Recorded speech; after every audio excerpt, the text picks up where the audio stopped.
Have you stopped playing Clash Royale recently? Well, congratulations, you're not special at all. Everyone is quitting Clash Royale. After an amazing 7 months of straight growth in player count and relevancy, Supercell killed the game in just 2 months with Heroes. They somehow managed to make every new and returning player abandon their game in record time. Now that's an achievement. Not even the messiah of player counts, Jinxie himself, could save you from your own greed. He did more for this game in 9 months than the developers themselves were able to do in the past 5 years. The addition of Heroes in Clash Royale will be referenced in the future on how to not add new features to a game. Imagine being so unaware that in the greediest update for your game, you decide it's a great idea to be wearing all gold outfits. I mean, come on, can we be any more on the nose of our greed? They cared so much about squeezing every cent out of you. Back when your elite wildcards were converted, they didn't even have the decency to tell you the rate ahead of time. They kept that hidden from you. Do you know why they did that? It's because they don't respect you at all. And they prove that they're willing to treat you like literal dogs if it means their profit margins get even slightly bigger. And obviously, everyone hated the progression loss of level 16 and how there is no way to actively prioritize which cards to level, like you could with level 15. But that point's been beaten to a dead horse at this point. Everybody knows, oh, the additional level 16 sucks. We all get that. But this isn't the first time the level cap's been raised, and clearly the game lived past that. So while yes, I agree, level 16 was terrible for the game, I think without a doubt, Heroes have caused more harm to the game's health than anything else. And also, just to note this, it's not like Clash Royale before the hero update was perfect by any means. The monthly evos that would come out, more often than not, would be within the top strongest evos that you could be using at that given moment, as they would usually just be overtuned. This made it so if you don't have it and that evo could fit into your deck, you'd always be at a disadvantage, so you'd feel inclined to pick it up. And then let's say you do pick it up, you know, you're doing great for that month. After the next evo's announced and, you know, the pass is getting cycled out, that's when they'll nerf it. So that way it's more in a balanced spot. And the new evo, the brand new shiny evo, is the one that's dominating the meta. So they clearly had already a rinse and repeat cycle that, while it was annoying, the player base clearly tolerated it for a while it lasted. The hero update clearly broke the camel's back though, as it is the same format in a sense, but it's exponentially more oppressive to those who aren't able to acquire it. These heroes are just additional power creep that have no downside or decision making in team building. It's just additional benefits that take immediate effect.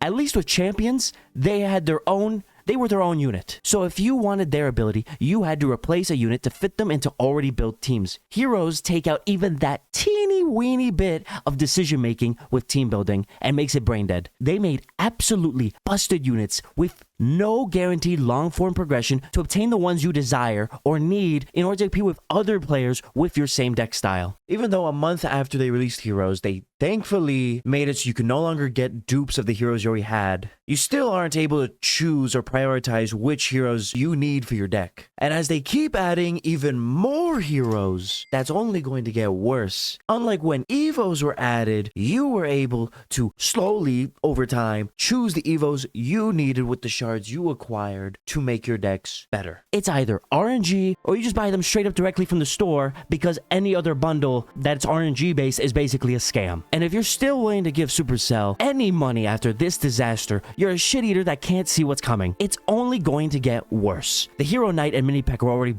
busted launch characters for the new unit type, and the new Ice Golem and Wizard heroes being added are just showing that they have no plans of slowing down how fast they release heroes or how strong they'll make them. And this is only going to keep happening. More heroes are going to be added that are even more oppressive than the ones we know today, because you know, and I know, that one day big old Mega Knight's gonna turn gold too. And if you're having trouble with him already, imagine him with some busted ability that you can only guarantee by paying $20 for. Oh, that's gonna be great when that happens. Hopefully the game's dead before then. Anyways, you know, free-to-play players will be further behind, and the power gap is going to be insurmountable regardless of how skillful you are. And this all stems from the poor game design choices of Supercell. Because there's right ways to add content, there's wrong ways to add content, and then there's what Supercell did. They did every possible thing wrong in the last 2 months, not from negligence, not from being stupid, but to literally fuck you over and fill their pockets further.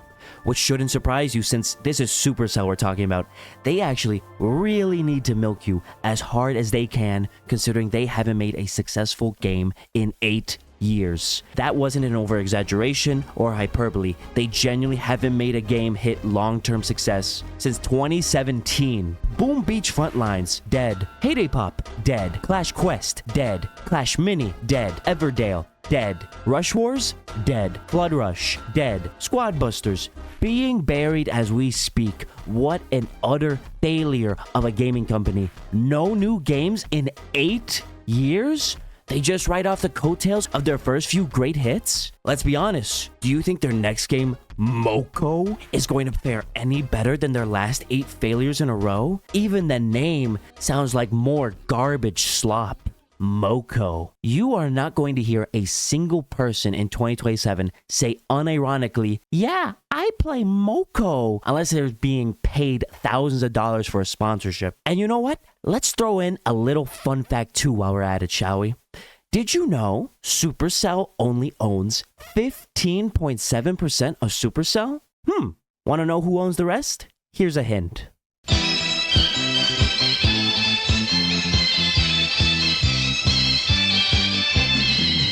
That's right.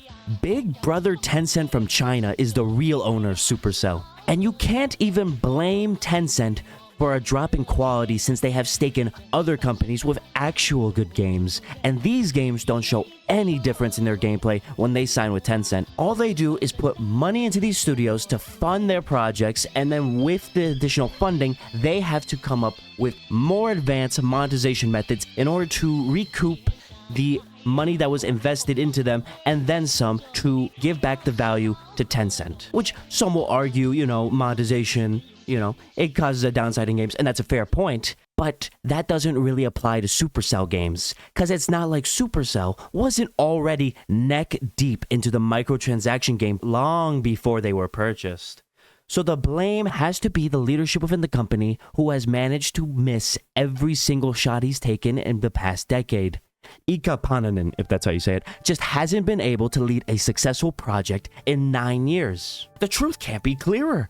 Supercell needs a reform in leadership and company structure. The current outlook for the future of the company is uncertain and frankly terrible. Their strong base that they've been coasting by on all this time is clearly beginning to show its age and isn't as solid as it once was. Clash Royale is currently, as you know, going through this massive player drop, but it's not like it was a growing revenue stream before this. Clash Royale and Clash of Clans have been slowly bleeding out how much money they make annually over the years in the global markets, which this just goes to show. Even if you do get a surge of players from a few popular creators, if your game's not good, those new players are not gonna stay and give you their hard-earned money.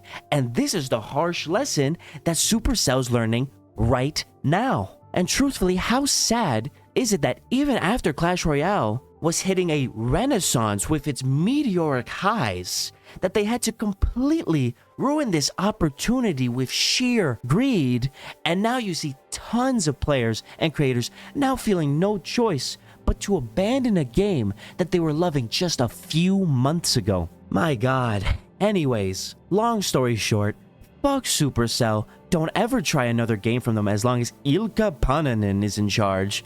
And massive F in the chat for what Clash Royale could have been in the right hands. I'm Lemonium, like and subscribe, and I'll see you next time.